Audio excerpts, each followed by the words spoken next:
Bismillahirrahmanirrahim. Değerli izləyicilər, bu verilişimizdə də Vəhabilərə cavab verəcəyik. Bu savadsız, özünü Vəhabi alimi hesab edən insanın, əgər insan demək mümkündürsə, sözlərinə qulaq asaq. Sualım budur ki, Həzrət Fatimə radiyallahu anhə anamız Həzrət Əbu Bəkir radiyallahu anhadan ömrünün sonuna qədər danışmayıb, mənə Buxarda misal gətirirlər ki, küsüb. Bəli, Fatimə radiyallahu anhə bir müddət Əbu Bəkir radiyallahu anhudan küsülü olub. Bunun da səbəb odur ki, Fatimə anamız gəlir Əbu Bəkirin yanına və Fatimə gəlir deyir ki, bizim atamızın mirasını ver. Və o vaxtda Peyğəmbər sallallahu əleyhi və səlləm Yahudilərlə döyüşdən götürdükləri Fədək bağçası var idi və o bağçanı götürməyə gəlir. Və Əbu Bəkir Əs-Siddiq də öz növbəsində cavab verərək deyir ki, ey Fatimə, Peyğəmbərlər özlərindən sonra dinar, dirhəm buraxmır, onların buraxdığı elmdir.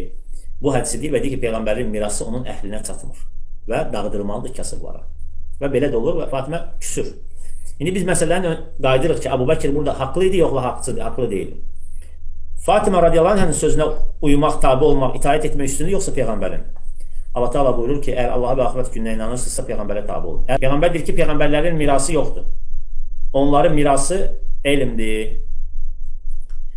Bu birinci məsələ. İkinci məsələ. Peyğəmbərin sallallahu aleyhi ve sellem varisi sadəcə Fatimə idi, yoxsa başqa varisləri var idi? Başqa varisləri var idi. Ən çox onun mirasını haqq edən zövcələri idi. Gəlib tələb etdilərmi? Ayşə miras tələb etdimi? Başqaları tələb etdimi? Xeyr, çünki bu hədisi bilirdilər. Fatimə radiyallahu anh normaldır ki, bəzi şeyi bilməsin. Bilmirdi, gəldi, tələb elədi və Əbu Bəkir də ona məsələni açıqladı. Bəli, səhv eləmirəmsə 6 ay aralarında təxminən belə bu müddətdə küslülük olub, lakin sonra barışıblar. Bu insanın özünü bir ruhani kimi, din tələbəsi kimi təqdim etməsi çox absurd bir vəziyyət yaradır. Yəni, ilk növbədə o, xanım Zəhra haqqında danışır ki, güya Əbu Bəkirlə onlar barışıblar və ondan sonra dünyasını dəyişib xanım. Amma həqiqətən də bütün ifadələri yalan üzərində qurulub. İlk növbədə xanım Fatimə Zəhra salamullah əleyhanın Əbu Bəkirin münasibətinə qaydaq. Buxari öz səhihində 2926-cı hədisdə Ayşədən nəql edir. Ayşə deyir ki, Fatimə Zəhra salamullah əleyha Əbu Bəkirin yanına gəldi və ondan irs tələb elədi. Əbu Bəkir o irsi Peyğəmbərlər irs qoymur deyə onun malını özünə, onun əlindən aldığı fədək bağlarını özünə qaytarmadı.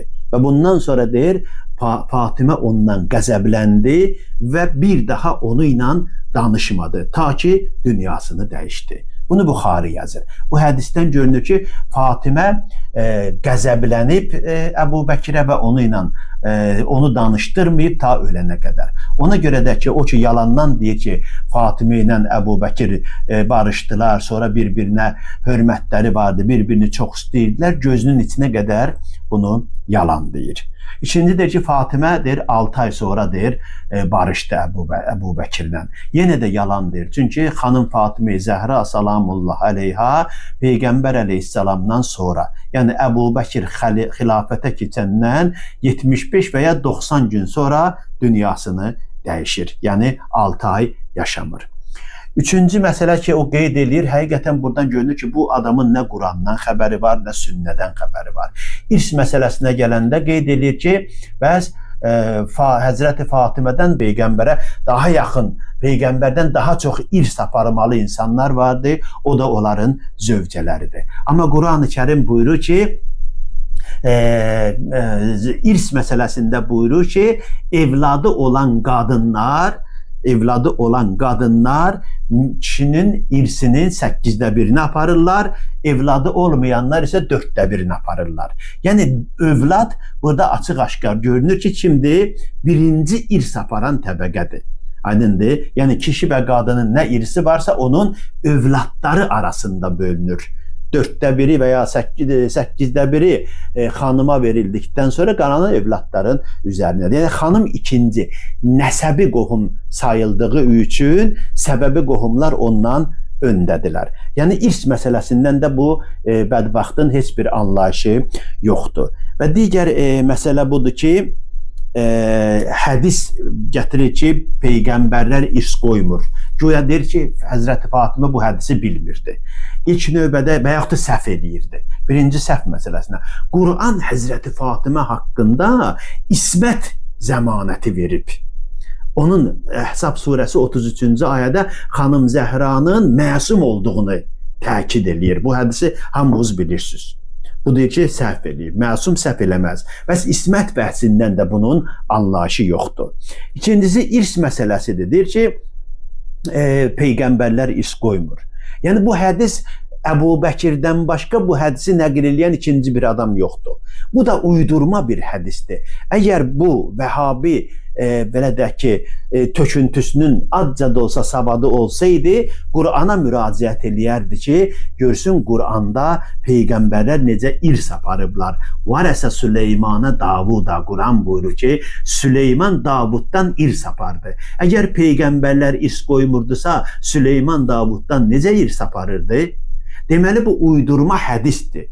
Hədis var, hər bir hədis ayə ilə təzad təşkil eləyə və dribuhunna ələl-cidar. Onu divara çırpın, heç bir əhəmiyyəti yoxdur. Bəs Əbu Bəkirin peyğəmbərlər irs qoymur deyə uydurduğu hədis Qur'anla ziddiyyət təşkil elədiyi üçün onun heç bir əhəmiyyəti yoxdur. Ona görə də qəsbkardır və Fatimənin haqqını qəsb eləyib. Dəyərli izləyicilər, bildiyiniz kimi Vəhabi əqidəsi bundan ibarətdir. Bütün məsələlərdə ancaq uydurma hədislərə, yalanlara, savadsız məlumatlarla insanları yoldan çıxardırlar ki, onun neçəsini sizə biz burada isbat elədik. Vəhabizm, yəni bundan ibarətdir. Bunların bütün bəhsləri bu cür yalançılıqla qurulub. Ya ayəni inkar edirlər, ya ayəni təhrif edirlər təfsirində, ya da uydurma hədislərə əsaslanırlar. Ona görə bunlara uymayın.